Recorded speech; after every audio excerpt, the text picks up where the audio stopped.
ఒక సామాన్య auto driver తను ఆటో నడిపే వీధుల్లోనే ఎమ్మెల్యేగా గెలిచి అసెంబ్లీకి వెళ్తాడని మీరెప్పుడైనా ఊహించారా? లేదా ఒక కారు డ్రైవర్ కొడుకు 60 ఏళ్ల చరిత్ర ఉన్న ఒక రాజకీయ దిగ్గజాన్ని మట్టి కరిపిస్తారని ఎవరైనా అనుకున్నారా? రీసెంట్గా జరిగిన తమిళనాడు ఎన్నికల ఫలితాలు దేశవ్యాప్తంగా ప్రకంపనలు సృష్టించాయి మరియు దశాబ్దాల ద్రవిడ రాజకీయాల పునాదులను కదిలించాయి. అయినా మొదటిసారి రాజకీయాల్లో నిలబడ్డ వ్యక్తి, అది కూడా ఒక డ్రైవర్ కొడుకు చేతిలో, స్టాలిన్ ఓడిపోవడమేంటి? అందుకే సినీ స్టార్ నుండి రాజకీయ నాయకుడిగా మారిన విజయ్ నేతృత్వంలోని తమిళగ వెట్రి కళగం టీవీకే పార్టీ ఇప్పుడు దేశవ్యాప్తంగా సంచలనంగా మారింది. తమిళనాడు రాజకీయ చరిత్రలో గత 60 ఏళ్లుగా డీఎంకే మరియు ఏఐఏడీఎంకే పార్టీల మధ్య అధికారం మారుతూ వస్తోంది. కానీ ఈసారి సీన్ పూర్తిగా మారిపోయింది మరియు విజయ్ నేతృత్వంలోని టీవీకే పార్టీ ఒక సైలెంట్ సునామీలా దూసుకొచ్చింది. ఈ ఎన్నికల్లో అత్యంత ఆశ్చర్యకరమైన విషయమేమిటంటే, ముఖ్యమంత్రి ఎంకే స్టాలిన్ తన సొంత నియోజకవర్గమైన కొలత్తూరులో ఓటమి పాలుకావడం, కేవలం 8,795 ఓట్ల తేడాతో టీవీకే అభ్యర్థి విఎస్ బాబు చేతిలో ఆయన పరాజయం చెందారు. ఒక ముఖ్యమంత్రి స్థాయిలో ఉండి 3 సార్లు గెలిచిన చోట ఓడిపోవడమంటే ప్రజల్లో ఎంతటి వ్యతిరేకత ఉందో మనం అర్థం చేసుకోవచ్చు.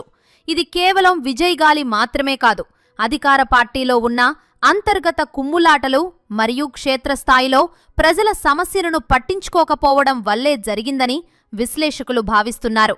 ఇక ఈ ఎన్నికల్లో హీరోగా నిలిచిన మరొక సామాన్యుడు కేవీ విజయ్ దాము. ఈయన ఒకప్పుడు ఆటో డ్రైవర్గా పనిచేశారు మరియు ఈయనకు ఎటువంటి రాజకీయ నేపథ్యం కానీ ధనబలం కానీ లేదు. రాయపురంలో జరిగిన పోరులో ఆయన అన్నాడీఎంకే ఉద్దండుడు మరియు మాజీ మంత్రి జయకుమార్ను, అలాగే డీఎంకే అభ్యర్థి డాక్టర్ సుబేర్ ఖాన్ను భారీ ఓట్ల తేడాతో ఓడించారు. ఒక సామాన్య ఆటో డ్రైవర్ ఇంతటి విజయాన్ని సాధించడం అనేది వంశ పారంపర్య రాజకీయాలను ప్రజలు తిరస్కరించారనడానికి ఒక నిదర్శనం. తన అఫిడవిట్లో దాము కేవలం 8వ తరగతి వరకు మాత్రమే చదువుకున్నానని మరియు తనకు ఎటువంటి అప్పులు లేవని ప్రకటించడం గమనార్హం. విజయ్ తన పార్టీలో సాధారణ పౌరులకు అధికారమిస్తానన్న హామీని ఈ విధంగా నెరవేర్చారు. తమిళ రాజకీయాల్లో అత్యంత వైరల్గా మారిన మరొక కథనం ఆర్ శబరినాథన్ది. ఈయన విజయ్ వద్ద దాదాపు 30 ఏళ్లుగా కారు డ్రైవర్గా పనిచేస్తున్న రాజేంద్రన్ కుమారుడు. విరుగంబాకం అభ్యర్థిగా శబరినాథన్ పేరును విజయ్ ప్రకటించినప్పుడు ఆ యువకుడు స్టేజ్ పైనే కన్నీటి పర్యంతమయ్యారు. విజయ్ స్వయంగా ఆయన కన్నీళ్లు తుడిచి హత్తుకున్న దృశ్యం సోషల్ మీడియాలో విపరీతంగా షేర్ అయింది మరియు ప్రజల హృదయాలను గెలుచుకుంది. శబరినాథన్ ఒక ఇంజనీర్ మరియు ఖతార్లో మంచి ఉద్యోగం చేస్తున్నప్పటికీ విజయ్ ఆశయాల కోసం తన ఉద్యోగాన్ని వదిలి రాజకీయాల్లోకి వచ్చారు. ఎన్నికల్లో ఆయన తన సమీప డీఎంకే అభ్యర్థి ప్రభాకర రాజాపై 27,086 ఓట్ల భారీ మెజారిటీతో విజయం సాధించి చరిత్ర సృష్టించారు.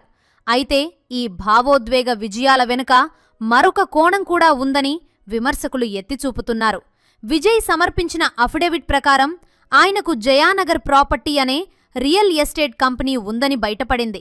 అత్యంత ఆశ్చర్యకరమైన విషయం ఏమిటంటే, శబరినాథన్ తండ్రి రాజేంద్రన్ ఆ కంపెనీలో ఒక డైరెక్టర్గా ఉన్నారు. కేవలం ఒక డ్రైవర్గా ప్రచారం పొందిన వ్యక్తి ఒక పెద్ద కంపెనీకి డైరెక్టర్గా ఉండడం మరియు ఆయన కొడుకుకు ఎమ్మెల్యే టికెట్ దక్కడం వెనుక బినామీ సంబంధాలు ఉన్నాయా అనే అనుమానాలను కొందరు లేవనెత్తుతున్నారు. అవినీతి మరియు వారసత్వ రాజకీయాలకు వ్యతిరేకంగా పోరాడతానని చెప్పిన విజయ్ తన సొంత వ్యాపార భాగస్వామి కొడుకుకు టికెట్ ఇవ్వడంపై భిన్నాభిప్రాయాలు వ్యక్తమవుతున్నాయి. డీఎంకే ఓటమికి గల కారణాలను విశ్లేషిస్తే వారసత్వ రాజకీయాలు పరాకాష్ఠకు చేరుకోవడం ఒక ప్రధాన కారణమని తెలుస్తోంది. ఎంకే స్టాలిన్ తన కుమారుడు ఉదయనిధి స్టాలిన్కు అతి తక్కువ కాలంలోనే ఉప ముఖ్యమంత్రి పదవి కట్టబెట్టడం సామాన్య ఓటర్లకు రుచించలేదు. అలాగే అధికారంలోకి వచ్చే ముందు ఇచ్చిన నీట్ పరీక్ష మినహాయింపు వంటి హామీలను నెరవేర్చకపోవడం యువతలో అసంతృప్తిని పెంచింది. దీనికి తోడు పెరిగిన విద్యుత్ ఛార్జీలు, ఆస్తి పన్నులు మధ్యతరగతి ప్రజల నడ్డి విరిచాయి. స్టాలిన్ క్యాబినెట్లోని మంత్రులపై వచ్చిన ఈ అవినీతి ఆరోపణలు మరియు డ్రగ్స్ మాఫియాకు అధికార పార్టీ నేతల అండ ఉందన్న ప్రచారం ప్రజలను టీవీకే వైపు మళ్లేలా చేశాయి. ఇక విజయ్ తన ప్రచారంలో యువతను మరియు మహిళలను ఎక్కువగా ఆకర్షించారు. 40 ఏళ్ల లోపు ఉన్న ఓటర్లే ఈ ఎన్నికల్లో అత్యంత కీలకంగా మారారు మరియు వారు విజయ్ను తమ విజయ్ అన్నగా భావించి ఓట్లు వేశారు. ఆయన తన మేనిఫెస్టోలో మహిళలకు ఉచిత ఎల్పీజీ సిలిండర్లు, నెలవారీ నగదు సాయం మరియు కొత్తగా పుట్టిన శిశువులకు బంగారు ఉంగరాలు వంటి ఆకర్షణీయమైన హామీలను ఇచ్చారు. విజయ్ సిద్ధాంతాల విషయానికి వస్తే ఆయన పెరియార్, అంబేద్కర్ మరియు కామరాజ్ ఆశయాలను అనుసరిస్తామని ప్రకటించారు. భారతీయ జనతా పార్టీని తన సిద్ధాంతపరమైన శత్రువుగా మరియు డీఎంకేను రాజకీయ ప్రత్యర్థిగా ఆయన అభివర్ణించారు. అయితే విజయ్ రాజకీయ ప్రయాణం అంత సులభంగా సాగలేదు. కరూర్ ప్రచార సభలో జరిగిన తొక్కిసలాటలో 41 మంది మరణించడం ఆయన నాయకత్వంపై విమర్శలకు దారితీసింది. ఆ సమయంలో ఆయన బాధితులను పరామర్శించడానికి వెళ్లకపోవడం మరియు తన ఇంటికే పిలిపించుకోవడంపై విపక్షాలు విరుచుకుపడ్డాయి. ఈ ఘటనపై సీబీఐ విచారణ కూడా జరుగుతోంది. ఆంధ్రప్రదేశ్ ఉప ముఖ్యమంత్రి పవన్ కళ్యాణ్ కూడా విజయ్కు ఒక ముఖ్యమైన సలహా ఇచ్చారు. రాజకీయాలు అనేవి పూలబాట కాదని, ఇక్కడ గెలుపు ఓటములతో సంబంధం లేకుండా కనీసం 10 ఏళ్లపాటు ప్రజల మధ్యే ఉండాలని ఆయన సూచించారు. తుపానులో కూడా నిలబడగలిగే సత్తా ఉంటేనే రాజకీయాల్లో రాణించగలరనని పవన్ తన అనుభవం నుండి చెప్పారు. మరోవైపు తమిళనాడులో మతపరమైన ఆక్రమణల తొలగింపు అంశం కూడా చర్చనీయాంశంగా మారింది. ప్రభుత్వ స్థలాల్లో ఉన్న సుమారు 3000 దేవాలయ స్థలాలను గుర్తించినట్లు గణాంకాలు చెబుతున్నాయి. ముఖ్యంగా హిందూ దేవాలయాలను మాత్రమే టార్గెట్ చేసి కూల్చివేస్తున్నారని, ఇతర మతాల ప్రదేశాలను వదిలివేస్తున్నారని కొన్ని హిందూ సంస్థలు ఆరోపిస్తున్నాయి.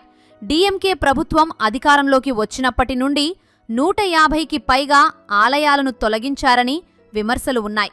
అయితే ప్రభుత్వం ఈ ఆరోపణలను ఖండిస్తూ కోర్టు ఆదేశాల ప్రకారమే ఆక్రమణలను తొలగిస్తున్నామని మరియు ఇప్పటి వరకు 7,132 కోట్ల విలువైన దేవాలయ భూములను స్వాధీనం చేసుకున్నామని స్పష్టం చేసింది. టీవీకే పార్టీ ఈ ఎన్నికల్లో 108 స్థానాలను గెలుచుకొని అతిపెద్ద పార్టీగా అవతరించింది. డీఎంకే కూటమి మరియు అన్నా డీఎంకే కూటములను వెనక్కినెట్టి విజయ్ సరికొత్త రాజకీయ శకాన్ని ఆరంభించారు. 35% పైగా ఓట్ల షేర్ సాధించడమనేది విజయ్ పట్ల ప్రజలకున్న నమ్మకానికి నిదర్శనం. ఈ ఎన్నికల ఫలితాలు కేవలం ఒక ప్రభుత్వం మారడం మాత్రమే కాదు, సామాన్య పౌరుడు కూడా రాజ్యాధికారం సాధించగలడనే భరోసానిచ్చాయి. ఒక డ్రైవర్ కొడుకు ఎమ్మెల్యే కావడం, ఒక ఆటో డ్రైవర్ దిగ్గజాలను ఓడించడం ప్రజాస్వామ్యం యొక్క అసలు సిసలు శక్తిని చాటి చెప్పాయి. ముగింపుగా చూస్తే 2026 తమిళనాడు ఎన్నికలు భారత రాజకీయాల్లో ఒక మైలురాయిగా నిలిచిపోతాయి. విజయ్ నేతృత్వంలోని టీవీకే పార్టీ ధనబలం మరియు అంగబలాన్ని కేవలం ప్రజా మద్దతు మరియు సామాన్యుల అంకితభావంతో ఓడించగలమని నిరూపించింది. స్టాలిన్ వంటి బలమైన నాయకుడి కోటలు కూలిపోవడం రాజకీయ నాయకులకు ఒక పెద్ద గుణపాఠం. అయితే అధికారం సాధించడం ఒక ఎత్తు అయితే, ప్రజలకిచ్చిన హామీలను నెరవేర్చి సుపరిపాలన అందించడం మరొక ఎత్తు. విజయ్ ఇప్పుడు ముఖ్యమంత్రిగా తన మార్కును ఎలా చూపిస్తారో మరియు తమిళనాడును అభివృద్ధి పదంలో ఎలా నడిపిస్తారో ప్రపంచమంతా ఆసక్తిగా గమనిస్తోంది.